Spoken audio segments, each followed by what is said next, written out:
ನೀವೇನಾದರೂ ಚಿಕನ್ ಪಾಪ್ಕಾರ್ನನ್ನು ಹೊರಗಡೆಯಿಂದ ಆರ್ಡರ್ ಮಾಡಿ ತಿಂತೀರಾ? ಅಥವಾ ನಿಮ್ಮ ಮನೆಯಲ್ಲಿ ಮಕ್ಕಳಿಗೆ ತುಂಬ ಇಷ್ಟ ಅಂದರೆ ಈ ರೀತಿ ಚಿಕನ್ ಪಾಪ್ಕಾರ್ನನ್ನು ಮನೆಯಲ್ಲೇ ಟ್ರೈ ಮಾಡಿ ಹೊರಗಡೆಯಿಂದ ಕ್ರಿಸ್ಪಿ ಒಳಗಡೆಯಿಂದ ಜ್ಯೂಸಿಯಾಗಿ ಬರುತ್ತೆ. ಹಾಯ್ ನಮಸ್ಕಾರ ಎಲ್ಲರಿಗೂ, welcome to my channel.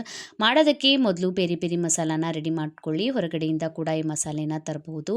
Mixie ಜಾರಿಗೆ 1 ಟೇಬಲ್ ಸ್ಪೂನಷ್ಟು ಕಾಶ್ಮೀರಿ ಲಾಲ್ ಮಿರ್ಚ್ ಪೌಡರ್, 1 ಟೇಬಲ್ ಸ್ಪೂನಷ್ಟು ಖಾರದ ಪುಡಿಯನ್ನು ಹಾಕ್ಕೊಂಡಿದ್ದೀನಿ, 1 ಟೇಬಲ್ ಸ್ಪೂನಷ್ಟು ಉಪ್ಪನ್ನು ಹಾಕ್ಕೊಳ್ಳಿ. ಮತ್ತು ಇದಕ್ಕೆ 1 ಟೇಬಲ್ ಸ್ಪೂನಷ್ಟು ಆಮ್ಚೂರ್ ಪೌಡರ್, 1 ಟೇಬಲ್ ಸ್ಪೂನಷ್ಟು ಆರಿಗ್ಯಾನೋ, 1 ಟೇಬಲ್ ಸ್ಪೂನಷ್ಟು ಆನಿಯನ್ ಪೌಡರ್ನ ಹಾಕ್ಕೊಂಡಿದ್ದೀನಿ, 1 ಟೇಬಲ್ ಸ್ಪೂನಷ್ಟು ಗಾರ್ಲಿಕ್ ಪೌಡರ್ನ ಹಾಕ್ಕೊಳ್ಳಿ, 1 ಟೇಬಲ್ ಸ್ಪೂನಷ್ಟು ಸಕ್ಕರೆಯನ್ನು ಹಾಕ್ಕೊಂಡ್ಬಿಟ್ಟು ಇದನ್ನು ಮಿಕ್ಸರ್ಗೆ ರುಬ್ಕೋತಾ ಇದ್ದೀನಿ. ಈ ರೀತಿ ಮಾಡೋದ್ರಿಂದ ಸರಿಯಾಗಿ ಮಿಕ್ಸ್ ಆಗಿಬಿಡುತ್ತೆ.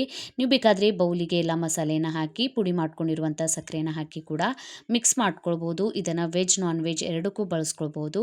ಈಗ ಅರ್ಧ ಕೆಜಿಯಷ್ಟು ಬೋನ್ಲೆಸ್ ಚಿಕನನ್ನು ತೊಗೊಂಡಿದ್ದೀನಿ. ಸರಿಯಾಗಿ ವಾಶ್ ಮಾಡ್ಕೊಳ್ಳಿ.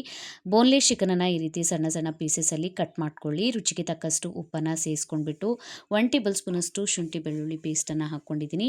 ಒಂದು ಅರ್ಧ ಟೇಬಲ್ ಸ್ಪೂನಷ್ಟು ವಿನೆಗರನ್ನು ಹಾಕ್ಕೊಳ್ಳಿ. ಈಗ ರೆಡಿ ಮಾಡ್ಕೊಂಡಿರುವಂಥ ಪೆರಿ ಪೆರಿ ಮಸಾಲಾನ 1-2 ಟೇಬಲ್ ಸ್ಪೂನಷ್ಟು ಹಾಕ್ಕೊಂಡ್ಬಿಟ್ಟು ಇದನ್ನು ಸರಿಯಾಗಿ ಕೈಯಿಂದ ಮಿಕ್ಸ್ ಮಾಡ್ಕೊಳ್ಬೇಕು. ಮಿಕ್ಸ್ ಮಾಡಿ ಒಂದು 10-15 ನಿಮಿಷ ಇದನ್ನು ಮಸಾಲೆ ಒಳಗೆ ನೆನೆಯೋದಕ್ಕೆ ಬಿಡಿ. ನೀವು ಪೆರಿ ಪೆರಿ ಮಸಾಲಾನ ಬಳಸಲ್ಲ ಅಂದರೆ ಬೇರೆ ಯಾವುದು ಮನೆಯಲ್ಲಿರುವಂತಹ ಬೇಸಿಕ್ ಮಸಾಲೆಗಳನ್ನು ಹಾಕ್ಕೊಂಡ್ಬಿಟ್ಟು ಕೂಡ ಸೇಮ್ ಪ್ರೊಸೆಸನ್ನು ಫಾಲೋ ಮಾಡಿ ಈ ಚಿಕನ್ ಪಾಪ್ಕಾರ್ನನ್ನು ಟ್ರೈ ಮಾಡ್ಬೋದು. ಸ್ವಲ್ಪ ಟೇಸ್ಟ್ ಚೇಂಜ್ ಆಗ್ಬೋದು. ಈಗ ಪ್ಲೇಟಿಗೆ 1 ಟೇಬಲ್ ಸ್ಪೂನಷ್ಟು ಮೈದಾ ಹಿಟ್ಟನ್ನು ಹಾಕ್ಕೊಂಡಿದ್ದೀನಿ. ಇದಕ್ಕೆ ಒಂದು ಅರ್ಧ ಟೇಬಲ್ ಸ್ಪೂನಷ್ಟು ಉಪ್ಪು, ಒಂದು ಅರ್ಧ ಟೇಬಲ್ ಸ್ಪೂನಷ್ಟು ಖಾರದ ಪುಡಿಯನ್ನು ಹಾಕ್ಕೊಂಡ್ಬಿಟ್ಟು ಸರಿಯಾಗಿ ಈ ರೀತಿ ಮಿಕ್ಸ್ ಮಾಡಿ ಈ ಹಿಟ್ಟನ್ನು ರೆಡಿ ಮಾಡಿ ಇಟ್ಕೊಳ್ಳಿ. ಆಮೇಲೆ ಈ ರೀತಿ ಒಂದು ಬೌಲಿಗೆ ತಣ್ಣನೆ ನೀರು ಮತ್ತು ಇದ್ರ ಐಸ್ ಕ್ಯೂಬ್ಸ್ಗಳನ್ನು ಹಾಕಿ ಇಟ್ಕೊಳ್ಳಿ. ಈ ರೀತಿ ರೆಡಿ ಮಾಡಿ ಮೊದಲೇ ಇಟ್ಕೊಳ್ಬೇಕು. ಈಗ 10-15 ನಿಮಿಷ ಸರಿಯಾಗಿ ಚಿಕನ್ ಕೂಡ ನೆಂದಿರುವಂಥ ಚಿಕನನ್ನು ಈ ಹಿಟ್ಟಿನೊಳಗೆ ಹಾಕ್ಕೊಂಡ್ಬಿಟ್ಟು ಸರಿಯಾಗಿ ಈ ರೀತಿ ಕೋಟ್ ಮಾಡ್ಕೊಳ್ಬೇಕು. ಈಗ ಕೋಟ್ ಮಾಡ್ಕೊಂಡಿರುವಂತಹ ಈ ಚಿಕನ್ ಪೀಸಸ್ಗಳನ್ನು ಈ ರೀತಿ ಒಂದು ಯಾವುದಾದ್ರೂ ಸ್ಟೇನರ್ಗೆ ತೆಕ್ಕೊಂಡ್ಬಿಟ್ಟು ಎಕ್ಸ್ಟ್ರಾ ಇರುವಂತಹ ಹಿಟ್ಟನ್ನು ಸ್ಟ್ರೇನ್ ಆಗಿಬಿಡುತ್ತೆ ಈ ರೀತಿ ಮಾಡೋದ್ರಿಂದ. ಈಗ ತಣ್ಣನೆ ನೀರಿನಲ್ಲಿ ಇದನ್ನು 1-2 ನಿಮಿಷ ಡಿಪ್ ಮಾಡ್ಕೊಳ್ಳಿ. ಈ ರೀತಿ 2 ನಿಮಿಷ ಟೈಮ್ ನೋಡ್ಕೊಂಡ್ಬಿಟ್ಟು ಡಿಪ್ ಮಾಡ್ಕೊಳ್ಳಿ. ಆಮೇಲೆ ಇದನ್ನು ನೀರು ಒಳಗಿಂದ ತೆಕ್ಕೊಂಡ್ಬಿಟ್ಟು ಮತ್ತೆ ಹಿಟ್ಟಿನೊಳಗೆ ಹಾಕ್ಕೊಂಡ್ಬಿಟ್ಟು ಒಂದ್ಸಲ ಸರಿಯಾಗಿ ಇದನ್ನು ಕೋಟ್ ಮಾಡ್ಕೊಳ್ಳಿ. ಈ ರೀತಿ ಒಂದು ಲೇಯರ್ ಹಿಟ್ಟು ಕೋಟ್ ಆಗಿಬಿಡುತ್ತೆ. ಈಗ ಕೋಟ್ ಆಗಿರುವಂತಹ ಈ ಚಿಕನ್ ಪೀಸಸ್ಗಳನ್ನು ಸ್ಟೇನರ್ಗೆ ಹಾಕ್ಕೊಂಡ್ಬಿಟ್ಟು ಇಟ್ಕೊಳ್ಳಿ. ಎಕ್ಸ್ಟ್ರಾ ಇರುವಂಥ ಹಿಟ್ಟೇನಾದರೂ ಇದ್ದರೆ ಈ ಕೆಳಗಡೆ ಬಂದುಬಿಡುತ್ತೆ.